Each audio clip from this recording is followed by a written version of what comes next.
E este momento é o momento de lermos a palavra de Deus em Lucas, capítulo 12.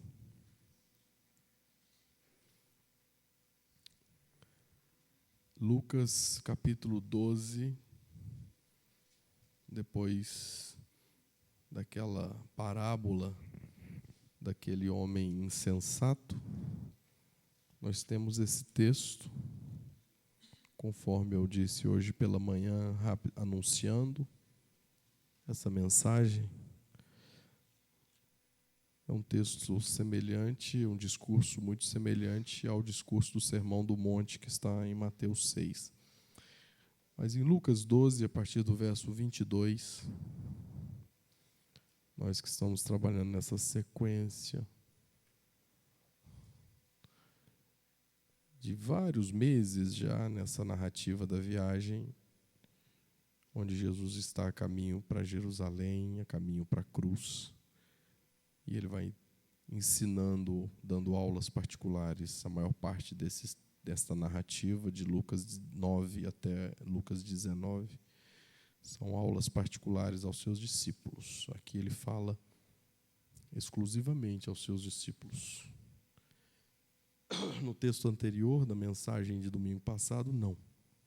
Ele fala para todos, mas hoje ele fala para os seus discípulos sobre a ansiosa solicitude pela vida, é o subtítulo que a editora deu a esta passagem. Diz assim, Lucas 12, 22. A seguir, dirigiu-se Jesus a seus discípulos, dizendo: Por isso eu vos advirto, não andeis ansiosos pela vossa vida quanto ao que haveis de comer, nem pelo vosso corpo quanto ao que haveis de vestir. Porque a vida é mais do que o alimento e o corpo mais do que as vestes.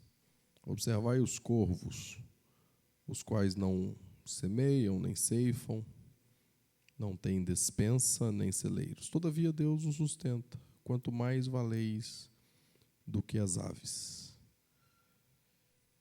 Qual de vós, por ansioso que esteja, pode acrescentar um côvado, que seria 2 palmos, 45 centímetros, ao curso de sua vida? Se, portanto, nada podeis fazer quanto às coisas mínimas, por que andais ansiosos pelas outras? Observai os lírios, eles não fiam nem tecem. Eu, contudo, vos afirmo que nem Salomão, em toda a sua glória, se vestiu como qualquer um deles. Ora, se Deus veste assim a erva que hoje está no campo e amanhã é lançada no forno, quanto mais tratando-se de vós, homens de pequena fé. Não andeis, pois, a indagar o que haveis de comer ou beber, e não vos entregueis a inquietações. Porque os gentios de todo o mundo é que procuram essas coisas, mas vosso Pai sabe que necessitais delas. Buscai, antes de tudo, o seu reino, e essas coisas vos serão acrescentadas. Não temais, ó pequenino rebanho, porque vosso Pai se agradou em dar-vos o seu reino. Vendei os vossos bens e dai esmola. Fazei para vós outros bolsas que não desgastam, tesouro inextinguível nos céus, onde não chega o ladrão nem a traça consome. Porque onde está o vosso tesouro, aí estará também o vosso coração. Amém?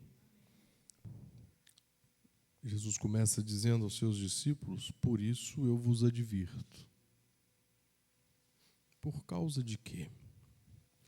Por causa do que ele havia dito anteriormente na passagem que está em Lucas, nos versos 12 ou 13 a 21.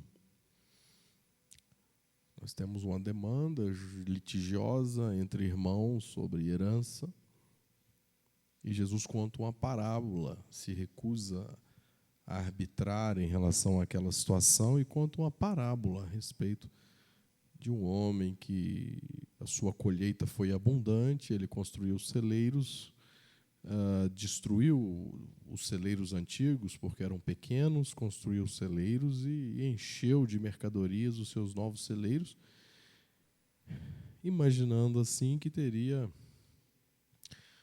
uma poupança, um investimento que lhe daria anos e anos e anos para viver tranquilamente. Às vezes, se tivesse mais vidas, até mais vidas poderiam ser custeadas com aquela abundante colheita. Só que, naquela noite, ele morreu, né? E essa foi a parábola.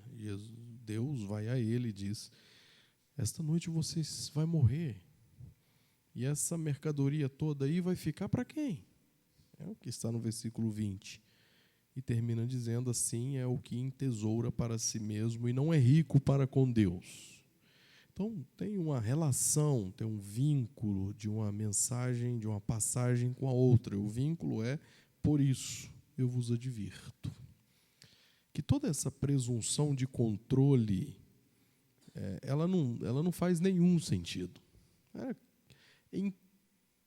Como pode fazer sentido a gente imaginar que controlamos as coisas, que controlamos os anos vindouros, anos, eu vou fazer certinho agora, e por anos e anos e anos e anos eu vou comer tranquilo? Quem foi que disse isso, né? Aliás, que tipo de controle nós temos de uma vida que teve início a partir do desejo de outros? Ou como é que a gente começa em tudo isso? A gente começa a partir do desejo dos nossos pais. Somos resultados de uma escolha que não é nossa.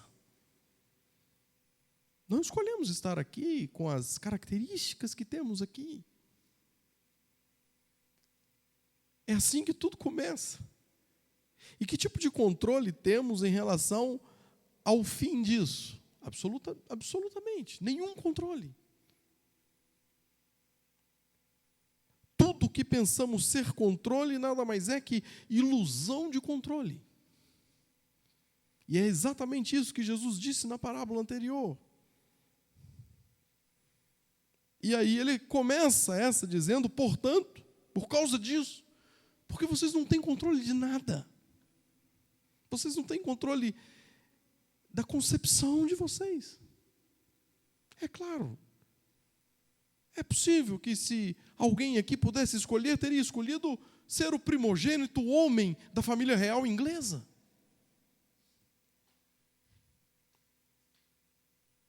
E se pudéssemos escolher o nosso fim, quantos anos você acha satisfatório? E em que circunstância? Aliás, há até um contrassenso na vida humana, que as pessoas tendem a torcer a cara para pessoas idosas, que têm as suas dificuldades, até mesmo em alguns casos de se locomover, o pensamento mais lento, e seja gente próxima, filho, parente, enfim, às vezes tem pouca paciência. E eu fico pensando, não quer chegar nisso aí, não? Morre agora. Morre com 40. Acha que isso aí... Não, mas é porque a pessoa tem a presunção ou a ilusão de que ela pode controlar. Não, eu não quero ficar velho assim, não. Ah, não? Quer ficar velho igual o Homem de Ferro? É por isso que Jesus está dizendo: não havendo controle, não andeis ansiosos. Não andeis ansiosos, porque a vida é mais. Não viva antecipando a negatividade em sua mente, porque assim você só vai conseguir viver transtornado. De uma antecipação corriqueira, você vai passar para um transtorno. Aí, depois do estresse, a obsessão, a neurose, as fobias, o pânico, e assim vai. E aí o sujeito acaba se tornando mais um cliente da grande indústria de tratamento, normalmente através de drogas. Gente sem qualquer falta na vida, como diria o pessoal da minha terra, espia para você ver. Gente sem qualquer falta na vida vive entupida de remédio.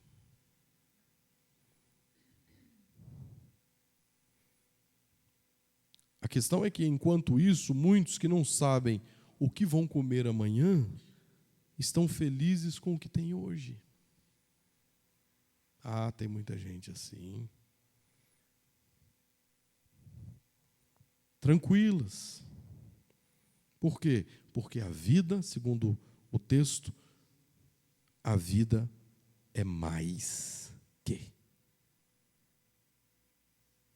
Porque a vida, versículo 23, é mais do que o alimento e o corpo, mais do que as vestes, mais do que essas preocupações aí. A nossa vida é mais. E no versículo 24 diz: observem os corvos ou os pássaros. Pare para observar. Eles não semeiam, não ceifam, não têm despensa nem celeiros. Já viu um passarinho preocupado? Se amanhã vai ter provisão? Todavia Deus o sustenta. Quanto mais valeis do que as aves. A nossa vida é mais do que a vida dos pássaros. Observem os pássaros. São os conselhos de Jesus.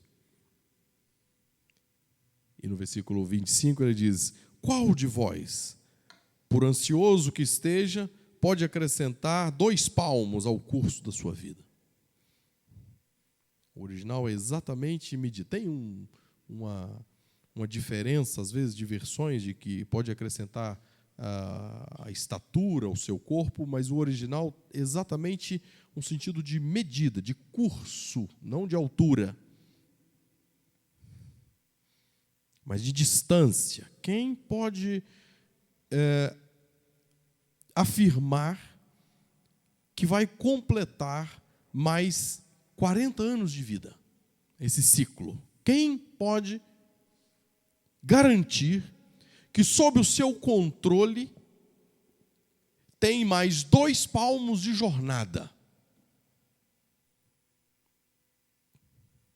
Quem controla a queda de um fio de cabelo da cabeça?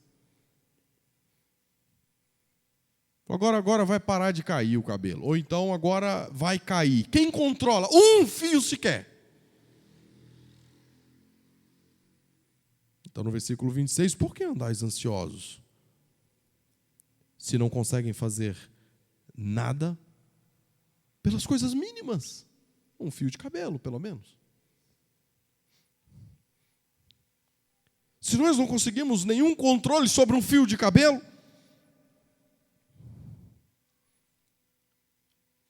por que vocês andam assim? Não tem controle mesmo. Aí manda observar o campo, as flores. Versículo 27. Eles não fiam, nem tecem, eu contudo vos afirmo que nem Salomão em toda a sua glória se vestiu como qualquer um deles. Observa, um campo de flores, de lírios. E que bom que a gente não tem controle de nada, não é não? Que ótimo. Nada melhor do que saber que a gente não se garante em nada. Nada melhor quando nós estamos com o coração em Deus. E em Deus a gente sabe que tudo depende dessa misericórdia invisível que nos trouxe até aqui hoje agora. Eu estou nas mãos de Deus, fulano. Deixa rolar, deixa acontecer. Não consigo mesmo dizer que posso ir um pouco mais.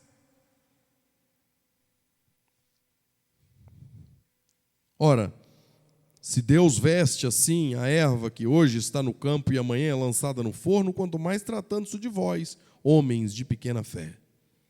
Então, se Deus cuida da erva de hoje, observem o campo. Está vendo a erva? Se Deus cuida da erva que você vê agora, então desfrute da graça do agora. É como o maná, né? No deserto. Não, não guarda isso não. Não guarda isso não. Coma isso aí. Não, mas e amanhã, se fosse uma sociedade capitalista, né? Mas e amanhã? A gente não vai ter falta? Não. Desfrute disso agora. Não desperdice o hoje, antecipando-se aos infortúnios possíveis de amanhã. Para amanhã deve haver uma nova graça.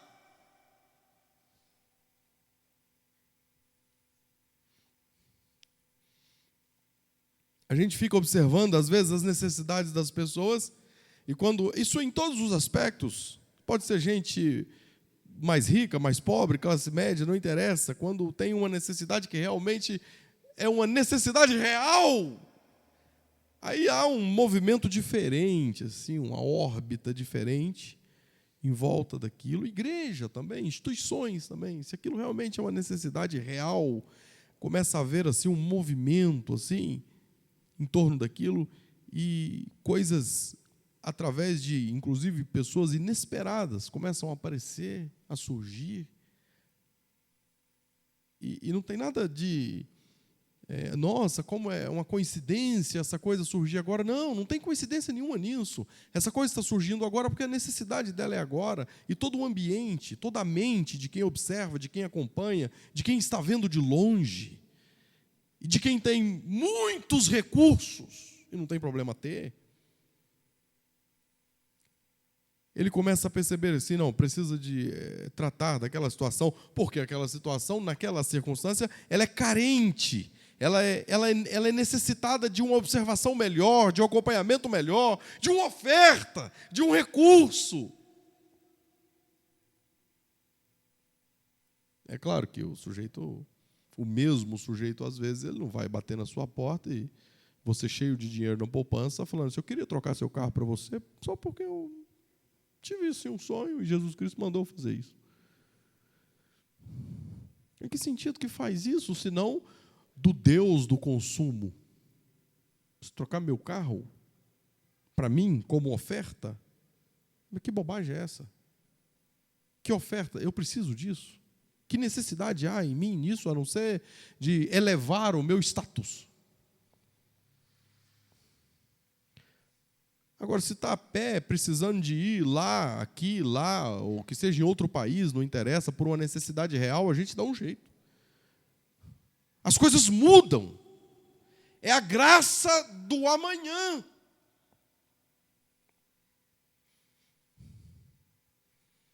Quem lida com pessoas, quem lida com instituições, como o pastor Antônio, irmã Joana, igrejas, a gente vê isso o tempo todo. Fala, não, isso aqui realmente é uma necessidade real. Vamos dormir, porque isso não é assunto nosso, a gente não resolve isso, a gente não tem a mínima, isso é impossível para nós.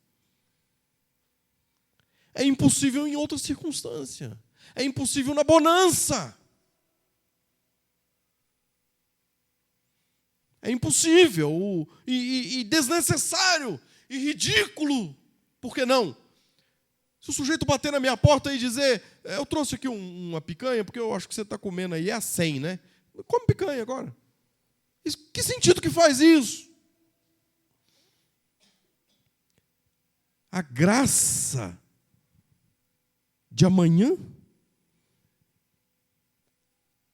é um outro assunto, é uma nova graça.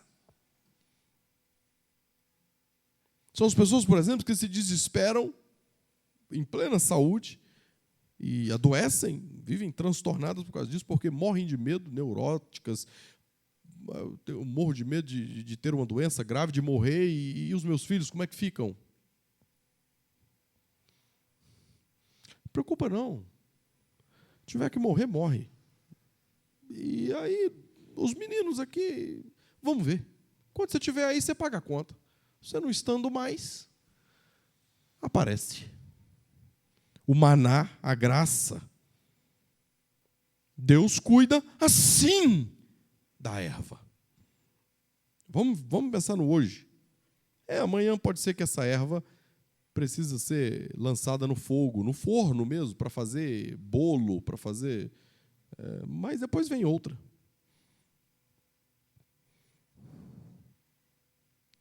E no versículo 28,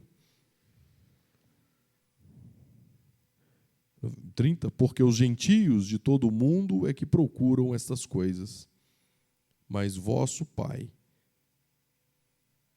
sabe que necessitais dela. Ou seja, os gentios. E a conotação de gentios aqui gentios não é necessariamente uma palavra negativa. Acabou se tornando pelos judeus. Gentios são povos. Tem até uma redundância na tradução aqui. Os gentios de todo o mundo. Os gentios são os povos. Então, falou duas vezes a mesma coisa. É que gentios aqui tem o sentido de pagãos, aquelas pessoas que não se importam com Deus, aquelas pessoas que têm os seus próprios deuses, os politeístas, os que eram gregos, romanos, enfim, pessoas distantes de quase que de outros mundos, como aquelas terras das Índias e etc. Tudo estava incluído na categoria daqueles que são impiedosos, ou seja, que desprezam a Deus, que não temem a Deus. Os que não temem a Deus é que procuram essas coisas. A questão é que não há nada de errado em ter alguma coisa. Jesus mesmo se serviu dos que tinham para o dia de amanhã. Mulheres ricas que sustentavam aquelas necessidades básicas do ir e vir de Jesus e seus discípulos. Isso está registrado no início do livro do Evangelho de Lucas. O problema, segundo o versículo 30, quando destaca os gentios, é a falta de fé, que nos faz pensar que a nossa garantia está naquilo que a gente acumula. Acumulei, olha aí, estou bem. A gente está garantido, né? Aqui a gente tem mercadoria, hoje em dia a gente não guarda mais mercadoria, não precisa de celeiros, precisa de bancos. A gente põe no banco e aí, não, agora sim, eu tenho sim, o suficiente. Né? O problema é que estão tentando cuidar sozinho daquilo que só Deus pode cuidar. Só Deus pode cuidar. Inclusive do nosso corpo. A vida é mais do que roupa, a vida é corpo. Do seu corpo, uma disfunção que pode ser algo crônico, grave, fatal, mortal. Quem pode evitar isso por si? Deixa Deus cuidar daquilo que só Deus pode cuidar. Apareceu ali uma manchinha, um carocinho ali, aquilo parece que não é nada, mas quando vai observando, não, isso aqui é grave, isso aqui é gravíssimo. Quem se livra disso?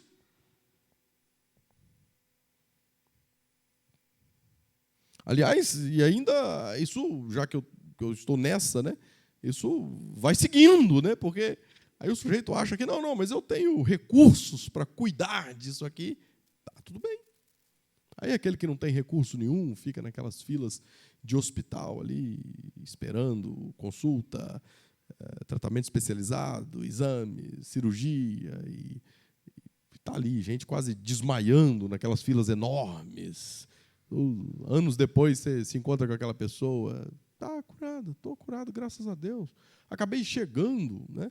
Foi difícil, mas acabei chegando numa cirurgia, e fiz uma cirurgia e tudo. Você pega o sujeito com um jato particular, coloca ele aqui, joga ele lá para Nova York, para Genebra, para Roma, para onde for, né? Aquele grande hospital lá de Maryland, lá, John Hopkins.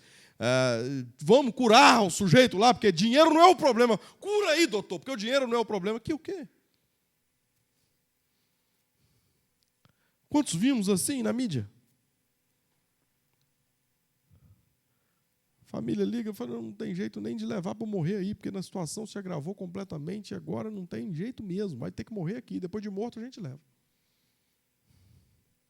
Deixa Deus cuidar sozinho daquilo que só Ele pode cuidar.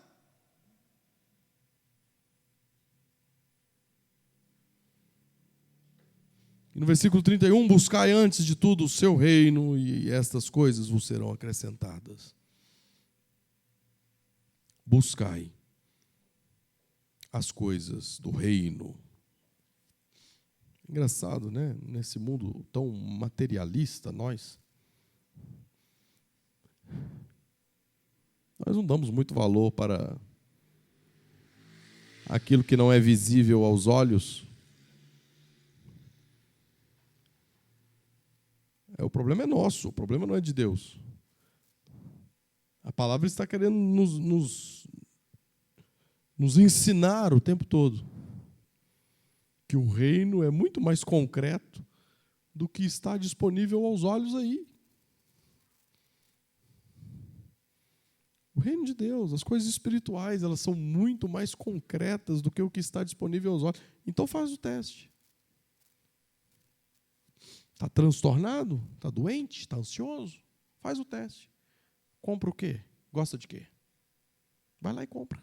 É concreto. Pega, usa, bebe, come, veste.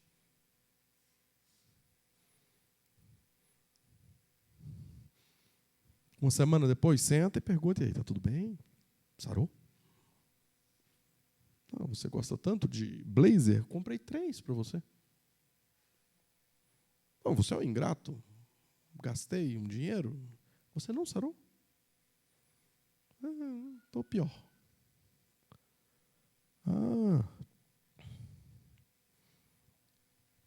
Engraçado, parece que o concreto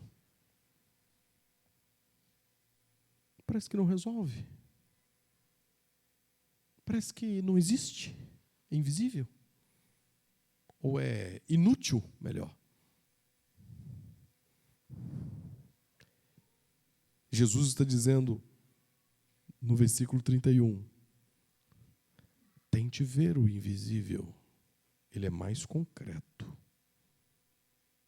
do que o concreto. Buscai as coisas do reino. E no versículo 32, uma das coisas que Jesus fala com mais frequência, não temais. É uma das advertências mais comuns, se não a mais comum, aos seus discípulos. Não temais. Esses dias eu estava vendo o famoso pregador R.C. Sproul, presbiteriano, já morreu em 2017, se eu não me engano. E ele estava dizendo que uma pesquisa, ele leu isso em alguma revista, uma pesquisa americana, mostrou o que mais os homens, sexo masculino, tem medo. Ou seja, o que eles menos gostam de falar nas suas conversas casuais, inclusive. Vão jogar um futebol, depois vão conversar, bater um papo, confraternizar, sair, andar de bicicleta, qualquer coisa. O que eles menos tocam, mencionam em qual assunto? E essa pesquisa revelou que o assunto que os homens mais escondem é sobre o temor em falhar no sustento da sua casa.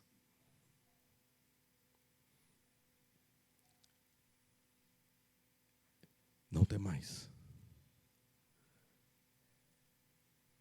É o que Jesus está dizendo. É o temor em não conseguir prover. E depois de casa, despesas, conta, mulher, família, filhos, pior ainda.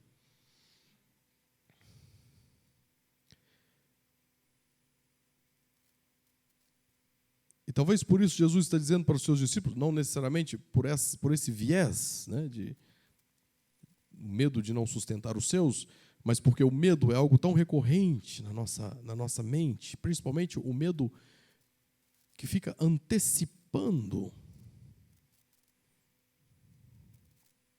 as coisas. O medo indagador,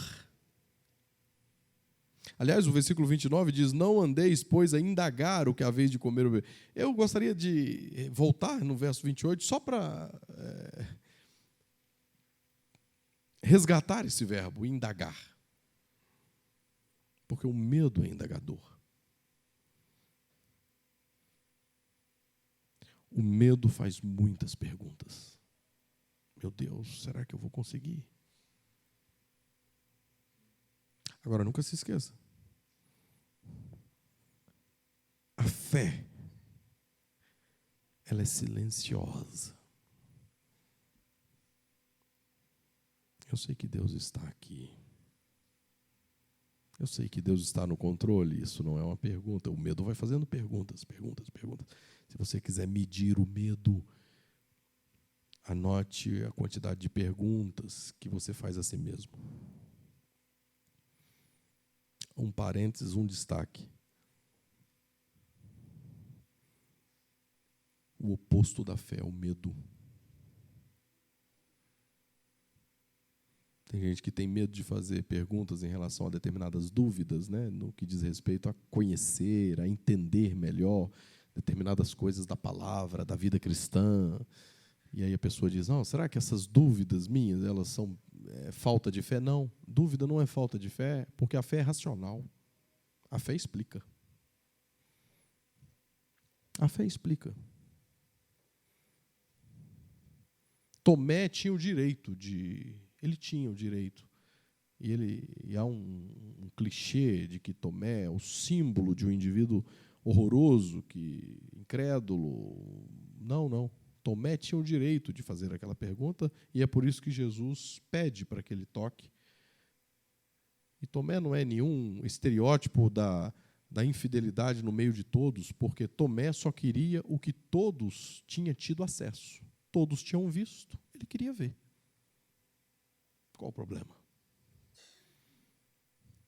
E ali a palavra nos ensina que Jesus está dizendo: você tem esse direito, toque.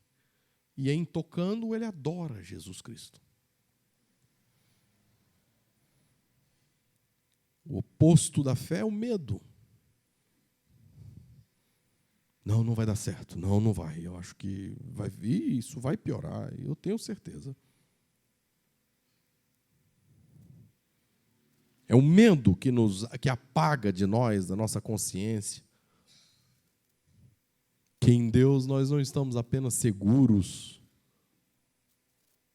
mas também salvos. Você crê nisso? Mesmo? Em Deus nós não estamos apenas seguros, nós também estamos salvos. Cuide do coração, último verso. Porque ele diz: onde está o seu tesouro, aí estará o seu coração.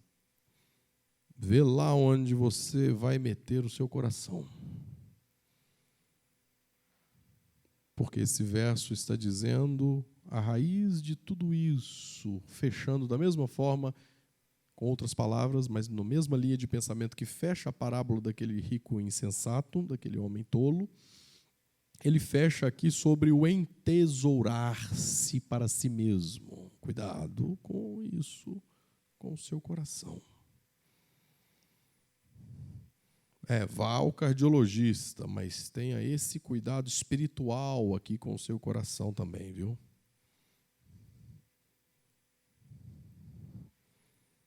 Irmãos, Deus quer que confiemos nele para amanhã também. Ser cristão significa confiar em Deus para a vida inteira. Confiar não apenas quando você está comendo, mas você precisa confiar também em como você morrerá. E se morrer? Todo mundo vai morrer. Eu confio em Deus. Salmo 23, famoso, mas às vezes acho que fica mais como um poema velho, sem sentido para muitos de nós. Termina assim: Bondade e misericórdia, lindo, lindo, lindo esse verbo, me seguirão. Você está andando, é quase como se fosse um ente, né? Bondade e misericórdia vão atrás. Ou seja, bondade e misericórdia estão juntas comigo. Eu não estou sozinho. Tudo isso, no fundo, é porque a gente teme que Deus não fará o que Ele prometeu. É por isso que Jesus cita os pagãos, os gentios. No fundo, numa oração sincera, você pode se confessar a Deus, pode ser até hoje. Você teme que Deus não fará o que Ele prometeu. Sendo assim, essa falta de fé não deixa de ser, ou é somente, falta de fé nas promessas de Deus. Creia, o Pai tem celeiros gloriosos. O Pai tem provisão aqui nesta vida, assim como uma casa no céu. Olha isso. O Pai tem provisão aqui. E depois daqui? Depois daqui o Pai tem uma casa no céu para nós. Bondade, misericórdia me seguirão todos os dias da minha vida e habitarei na casa do Senhor para sempre. Aqui na vida, nesse chão, bondade e misericórdia me seguirão. A gente não tem controle, a gente vai cair um dia, vai partir um dia. E aí? E aí eu habitarei na casa do Senhor para todo sempre. Para terminar, por isso, eu vos advirto. É o que, como Jesus começa. E ele está querendo dizer com isso, se a gente for sintetizar esse texto inteiro, cuidado com os tesouros deste mundo. Porque ele termina o outro dizendo daquele homem que entesourou-se para si mesmo, mas era pobre para com Deus. Olha, não se esqueça disso. Você pode rodar, vencer aqui, ganhar, e você pode morrer pobre com o bolso cheio. Tem tanta gente pobre, cheia de dinheiro. É esse caso que Jesus estava dizendo, o caso anterior. Por isso, eu vos advirto, sejam prósperos de Deus. Olha essa preposição. Não é prósperos com Deus. Se você for próspero de Deus, eu tenho Deus, cheio de Deus. Tenho muito o quê? Deus, o Espírito de Deus na minha vida.